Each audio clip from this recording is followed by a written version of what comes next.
Filipenses, capítulo 4, verso 12, escrito o texto, assim está: sei estar abatido e sei também ter abundância.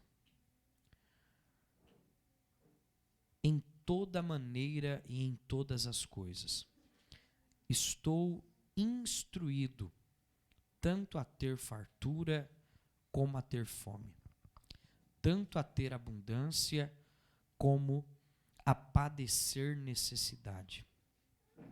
Posso todas as coisas naquele que me fortalece. Amém? Pode se assentar adorando ao nome de Jesus. Glória a Jesus de Nazaré. Glória a Deus. Meus irmãos, quando nós lemos o capítulo 4, verso 13 de Filipenses, logo nós conhecemos de cor o verso 13, que é: posso todas as coisas naquele que me fortalece. Essa afirmativa de Paulo é uma afirmativa, é um texto, é um versículo que muitos conhecem, até mesmo aqueles que não são da mesma fé que a nossa, não são crentes em Cristo Jesus, mas é um versículo que é colocado em carro, colocado em casas, em até mesmo comércios.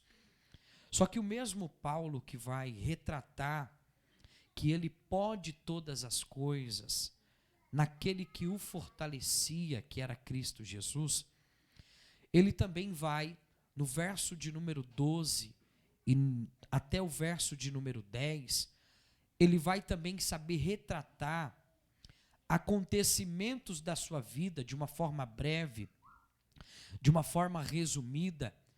Ele sabe narrar muito bem o que é estar bem com Deus e o que é estar também mal com Deus. Quem conhece um pouco da história do apóstolo Paulo, desde a sua conversão, acompanha entre as entrelinhas das cartas paulinas que ele escreve, e até mesmo os retratos de Lucas em Atos dos Apóstolos, nós vamos observar Paulo vivendo diversas situações na sua vida. Desde quando Paulo entrega a sua vida para Jesus, Paulo não viveu um mar de rosa. O Evangelho não apresentou para Paulo 1000 maravilhas. O Evangelho não apresentou para Paulo fama. O Evangelho não apresentou para Paulo somente coisas benéficas para seu bem-estar ou seu próprio ego. Muito pelo contrário, Paulo tinha uma vida boa quando era fariseu. Só que quando ele tem um encontro com Jesus no caminho de Damasco, entrega a sua vida para Jesus, quando a porta da graça ela se abre para o apóstolo Paulo agora vai vivenciar o que é caminhar com Cristo Jesus. Diferente daquilo que ele imaginava, diferente daquilo que ele pensava, ou até mesmo diferente do que hoje é ensinado. Caminhar com Cristo é aprender diariamente a ser dependente do Senhor. Esse capítulo de Filipenses, esse versículo, fala muito bem para nós acerca das fases e dos períodos da nossa vida cristã, que se nós não tivermos maturidade, uma hora ou outra o inimigo vai nos derrubar. Todo mundo sabe de cor, Eclesiastes capítulo 3, mas poucos sabem aplicar isso no seu dia a dia. Eclesiastes 3, você sabe de cor. Há um tempo determinado para todas as coisas debaixo do céu.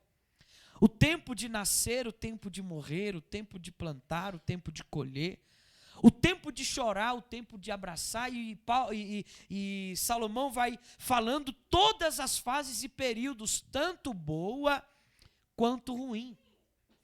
Só que a indagação que eu faço essa noite para vocês que me escutam, e escutam o Espírito Santo de Deus através da minha vida, é o que nós estamos fazendo com o tempo bom e o tempo ruim da nossa vida.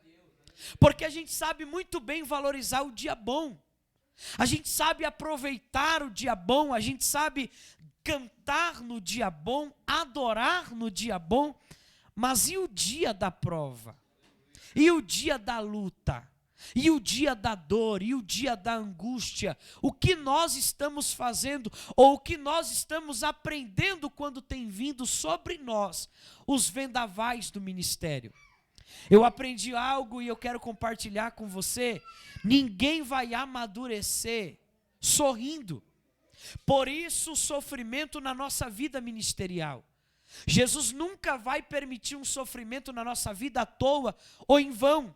A cada vale, a cada processo, a cada luta, a cada prova, a cada situação de aperto que eu e você passa, é o Espírito Santo olhando para nós e dizendo: eu estou querendo te ensinar algo, eu estou querendo te doutrinar em algo, eu estou querendo acrescentar algo na tua vida, algo que na bênção você não está aprendendo, eu vou permitir uma situação de prova para que você possa aprender. Por isso, nós temos que aprender a adorar a Deus, independente do tempo que nós estejamos vivendo, porque a maioria das vezes a prova vem na nossa vida para Deus testar o nosso coração e testar quem nós somos de verdade. Existem situações que Deus quer conhecer, não o que está no nosso estereótipo, mas aquilo que está dentro de nós, porque é quando o crente é amassado que Jesus vai saber o que está dentro dele. Jesus nos ensinou, quando ele vai para o Monte das Oliveiras para ser provado e ali ter um particular com Deus, antes de ir até o alto da cruz, antes de enfrentar a via dolorosa,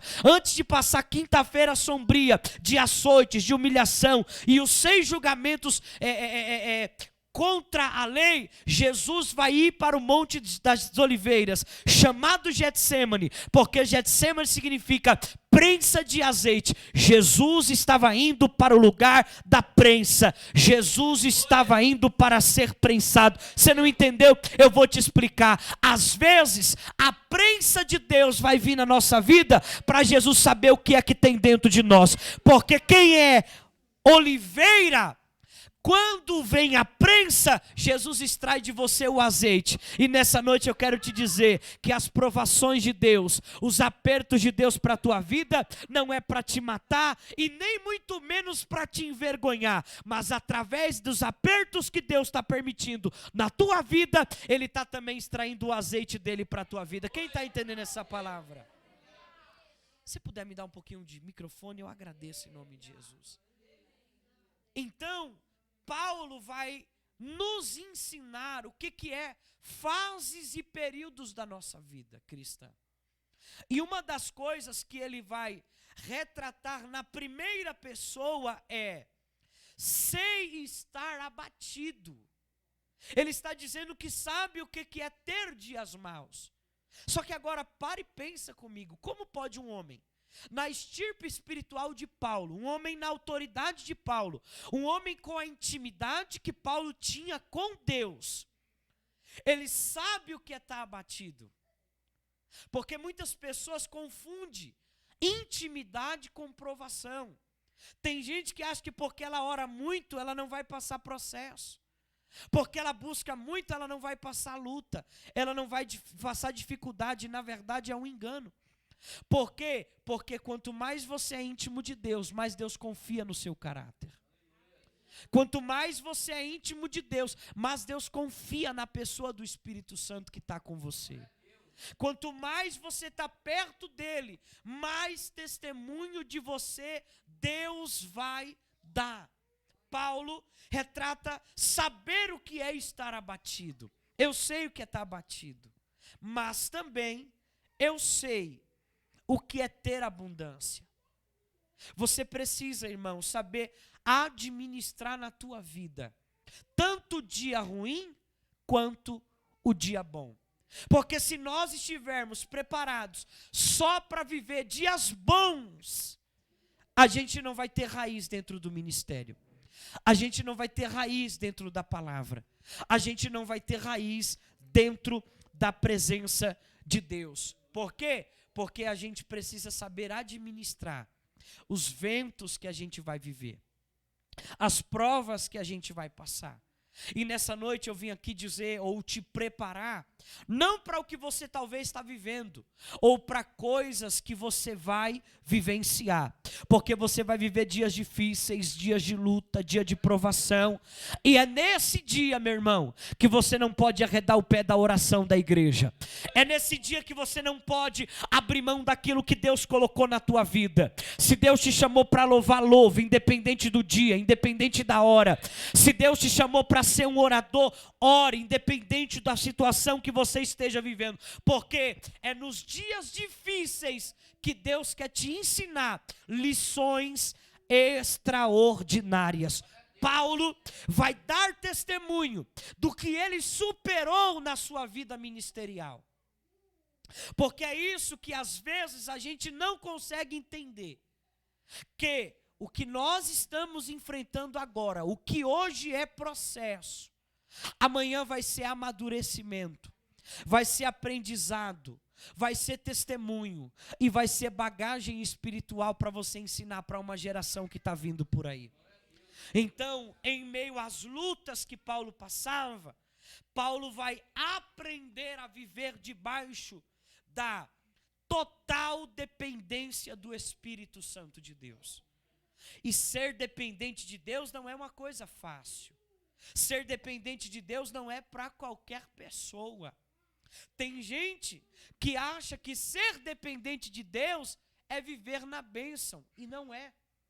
Quando no capítulo 17 de 1 Reis, que o Senhor levanta Elias para um ministério, por intermédio da coragem que ele tem de se apresentar até Acabe, e dizer para ele que não haveria mais chuva, porque Deus ia mostrar para a nação que ele ainda era Deus e não Baal. Deus confirma o ministério de Elias através de uma voz que leva ele para um lugar que é um lugar de seca, é um lugar de indagação, é um lugar de dúvida, é um lugar do talvez. Só que Elias, ele é obediente à voz de Deus, porque quando Elias se apresenta até Acabe, a voz do Senhor vem até ele e diz: retira-te daqui e esconde-te no ribeiro de Querite, porque eu ordenei aos corvos que ali te sustente, e quando você tiver sede, você vai beber da água. Elias, pela primeira vez, ouve a voz de Deus e obedece essa voz. Pela primeira vez, ele ouve e obedece. Você pode repetir comigo? Diga: Elias ouviu e obedeceu. Porque tem muita gente dentro da igreja que diz: eu ouvi Deus, Deus falou comigo, usou um profeta para falar comigo, a palavra falou comigo. Mas Deus não quer só que nós sejamos ouvintes, porque o que mais Deus quer é atos de obediência até Ele, dentro da sua presença. Elias ouve e obedece. Só que é difícil obedecer a Deus em meio às incertezas, porque Elias não tem certeza se vai ter provisão. Irmão, Deus está levando Elias para um deserto, para um lugar de indagação, para um lugar de incerteza. E é justamente aí que você vai ter aquele ato de obediência para provar para Deus e para o inferno que você é alguém que, independente das incertezas que aconteçam na tua vida, você acredita na voz que veio do alto para te direcionar. Eu vou pregar para alguém, já que eu consegui chamar a tua atenção, eu quero te dizer: a voz de Deus está vindo para você, mas não está vindo só para você ouvir. Deus está dizendo: eu estou falando, mas também estou esperando um ato de obediência da tua parte. Eu estou te dando uma direção, mas ao mesmo tempo eu quero que você tenha coragem para obedecer. E mesmo em meio à dúvida, será que vai acontecer? Será que foi Deus que falou? Será que eu faço? Será que eu... Se Deus te falou, meu irmão, se Deus te falou, minha irmã, tira as incertezas do teu coração, confia na palavra que vem do alto, porque aquele que começou a boa obra, ele ainda é fiel para terminar. Eu conheço um Deus que fala, assina embaixo e se responsabiliza. Eu vou falar porque Deus quer falar com alguém nessa noite. Deus está se responsabilizando daquilo que Ele falou ao teu respeito. Deus está se responsabilizando na direção que Ele entregou para a tua vida. Se a direção veio de Deus, confia. Se a voz que falou com você veio do alto, é de Deus, então acredita. Elias acredita, vira as costas para Acabe e vai. Você vai observar em todo o ministério de Elias, Jezabel querendo matar. Teve textos que soldados ficaram frente a frente com Elias, mas não tocou num fio do seu cabelo.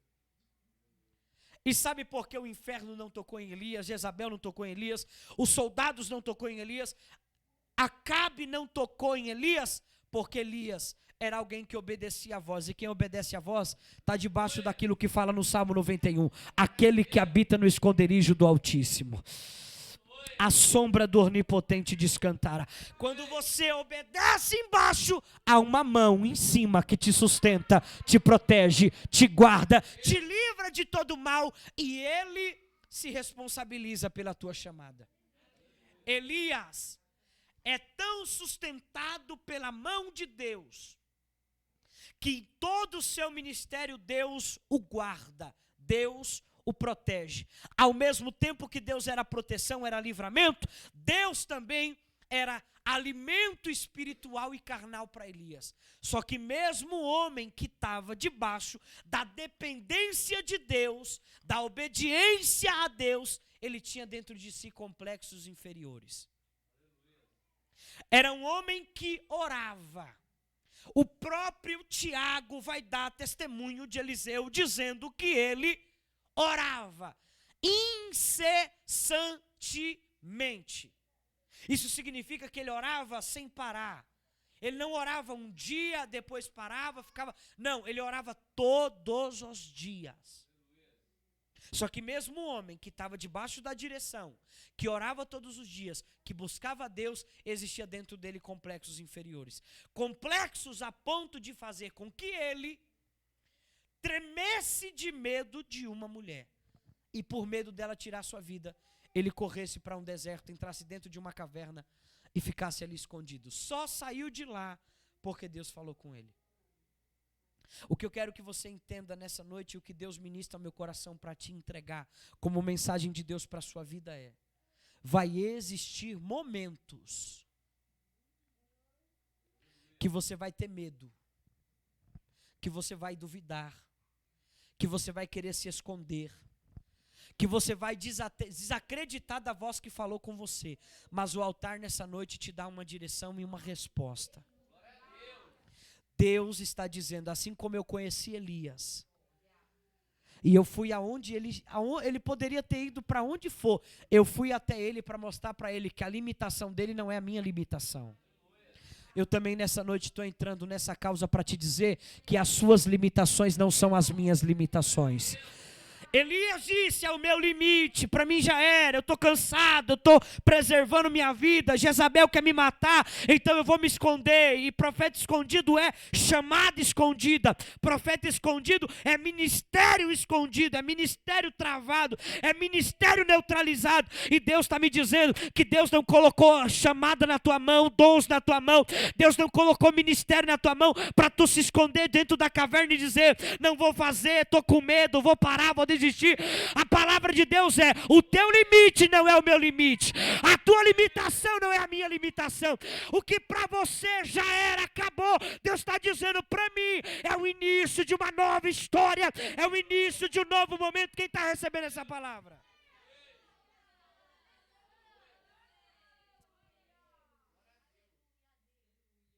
Alguém talvez chegou aqui dizendo, pastor, eu estou cansado, eu estou cansada, para mim é o meu limite. E o altar está falando para você, o teu limite não é o meu limite. Eu não trabalho conforme você vê, eu trabalho muito além. A tua ótica é uma, a ótica de Deus é outra. Você vê uma coisa, Deus está vendo outra. Enquanto você está vendo Jezabel, Deus está olhando para você e está dizendo, quem é Jezabel na fila do pão para mim?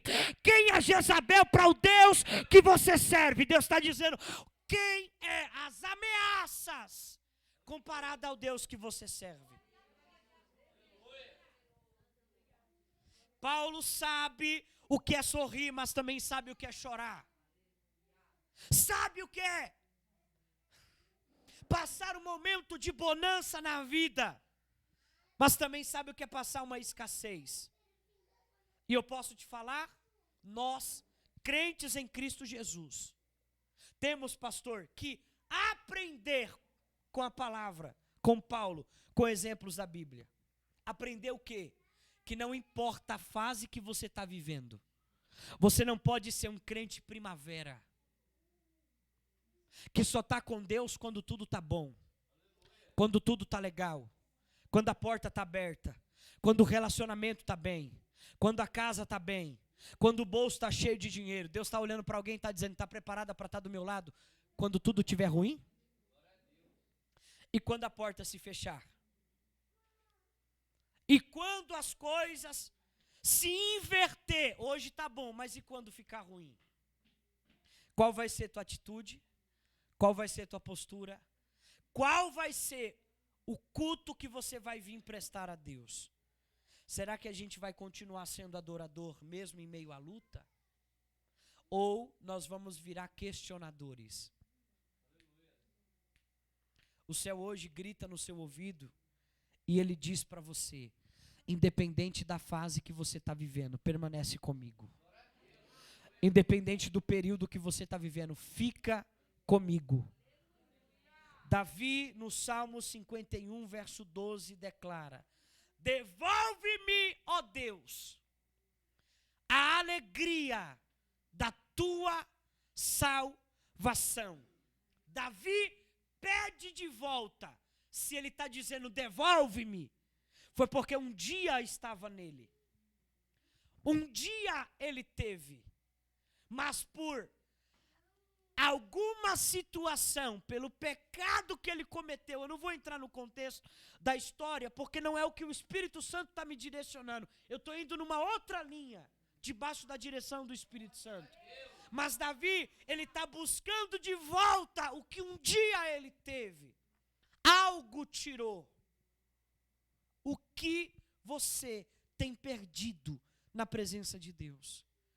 E o Senhor precisa devolver para você.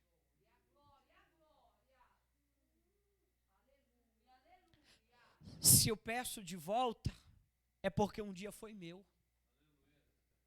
Um dia foi meu a intimidade, a oração, o fervor. E como o próprio Davi está dizendo, a alegria da salvação. O que é ser alegre por ser salvo? Ser alegre ou ter alegria em ser salvo é entender que o teu reino não é dessa terra. Vou repetir isso aqui. Ter alegria em ser salvo é entender que o teu reino não é dessa terra. E o que você está plantando, você não está plantando para colher aqui. Você está plantando para colher em um lugar onde ladrão nenhum vai roubar a tua coroa. Um salvo tem identidade, tem perfil. Todo salvo tem a sua identidade. Assim como o mundo tem a identidade do mundo, o perdido tem a identidade do perdido, o ímpio tem a identidade do ímpio, o salvo também tem a sua identidade. Ele sabe como se vestir, ele sabe como se andar, ele sabe como se comportar, ele sabe muito bem aonde lhe cabe e aonde não lhe cabe. Por quê? Porque o seu reino não é dessa terra. O seu reino é do céu. Então que nessa noite você possa buscar da parte de Deus a verdadeira alegria, que é a alegria de ser salvo em Cristo Jesus. Davi ainda faz uma ressalva dizendo: sustenta-me com um espírito pronto a te obedecer. Sustenta-me, que eu permaneça com esse espírito, que eu caminhe para poder se achegar a essa perfeição. Não perfeição de não falhar, mas a perfeição de te obedecer dia após dia. Você pode dizer isso comigo? Diga comigo: Senhor, que eu possa procurar te obedecer e andar debaixo dos seus estatutos e da tua palavra. É essa lei, irmão, que vai nos conduzir à vida eterna. Não há outro rumo, não há outra direção, não há outro caminho. É só esse caminho, palavra de Deus. Só esse caminho vai nos conduzir à vida eterna. Se você era um salvo em Cristo Jesus e hoje não é mais, busque por isso. Davi está buscando de volta. Davi está pedindo de volta. Davi está dizendo para Deus: Senhor, devolve-me, eu quero de volta. Eu não quero somente estar aqui e cultuar aqui por cultuar. Eu não quero, é como se Davi estivesse dizendo assim: eu escuto o louvor, mas o louvor não mora mais em mim. Eu escuto a palavra, eu sento para ouvir a palavra, mas a palavra não penetra mais, não age mais, não convence mais, a palavra não entra mais no coração, a palavra não gera mais aquele arrepio, não gera mais aquela consciência de que eu tenho que obedecer, de que eu tenho que abandonar. Irmão, o salvo em Cristo Jesus é aquele que entra aqui dentro, ainda que esteja com defeitos, ainda que esteja às vezes até mesmo em cima do muro na fé. Às vezes tem situações que a gente passa, que a gente fica às vezes perdido. Será que eu faço? Será que eu não faço? Será que eu largo? Será que eu não largo? Será que eu decido? Será que eu não decido? Será que Deus vai se agradar disso? Será que Ele não vai se agradar? A gente sofre isso. Só que quando a gente entra dentro dessa igreja, entra dentro da casa de Deus, entra dentro da nossa congregação, que o Espírito Santo de Deus fala conosco, a gente sai daqui sem nenhuma incerteza mais. A gente pode até entrar aqui com incertezas, mas nós não podemos sair desse lugar com incerteza. Porque um crente que sai da igreja com incerteza, ele sai da igreja para pecar.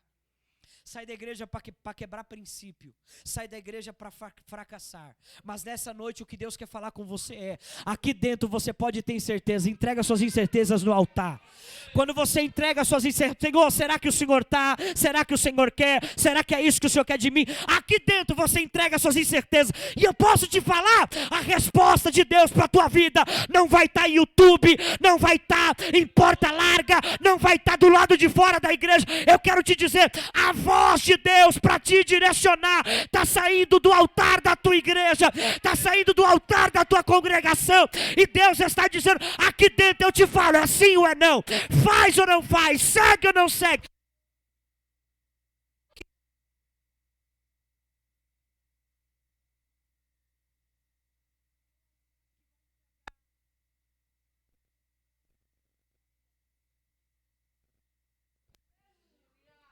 É o altar que vai entregar a direção de Deus para a tua vida.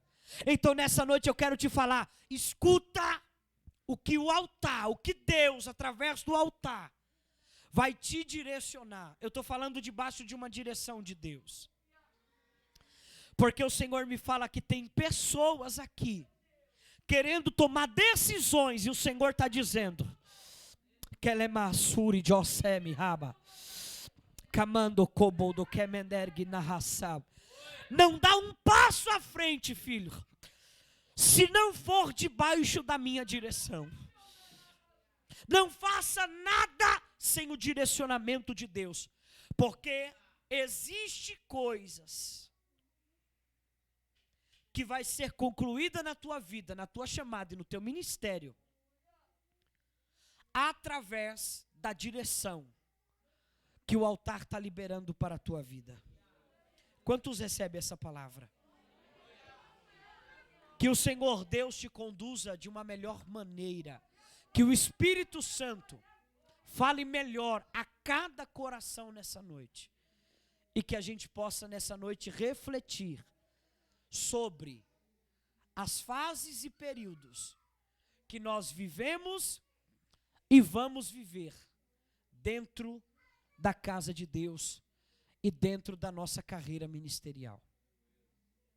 Seja sorrindo ou seja chorando, não vale a pena parar.